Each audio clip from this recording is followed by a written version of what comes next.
നമസ്കാരം. അബുദാബിയിൽ സ്ത്രീയെ മർദ്ദിച്ച കേസിൽ കുറ്റക്കാരായ പിതാവും മകനും ചേർന്ന് 5000 ദിർഹം നഷ്ടപരിഹാരം നൽകാൻ കോടതി ഉത്തരവ്. Abu Dhabi family civil and administrative കോടതിയുടേതാണ് ഈ ഉത്തരവ്. നഷ്ടപരിഹാര തുകയ്ക്ക് പുറമെ കോടതി ഫീസ്, മറ്റ് ചിലവുകൾ, നിയമപരമായ ചിലവുകൾ എന്നിവയും ഇരുവരും ചേർന്ന് നൽകണം.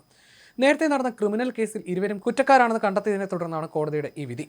അൽ ഖലീജ് പത്രം റിപ്പോർട്ട് ചെയ്തതനുസരിച്ച് ക്രിമിനൽ കുറ്റത്തിന് ശിക്ഷിക്കപ്പെട്ട ശേഷമാണ് ഈ കേസ് സിവിൽ കോടതിയിലെത്തിയത്. ക്രിമിനൽ കേസിൽ പിതാവും മകനും സ്ത്രീയെ ശാരീരികമായി ആക്രമിച്ചതിന് കുറ്റക്കാരാണെന്ന് കണ്ടെത്തിയിരുന്നു. സംഭവത്തെ തുടർന്ന് തനിക്ക് വൈകാരികവും മാനസികമായ ബുദ്ധിമുട്ടുകൾ നേരിട്ടെന്ന് ചൂണ്ടിക്കാട്ടി പരാതിക്കാരി 51,000 ദിർഹം നഷ്ടപരിഹാരം ആവശ്യപ്പെട്ടാണ് കോടതിയെ സമീപിച്ചത്.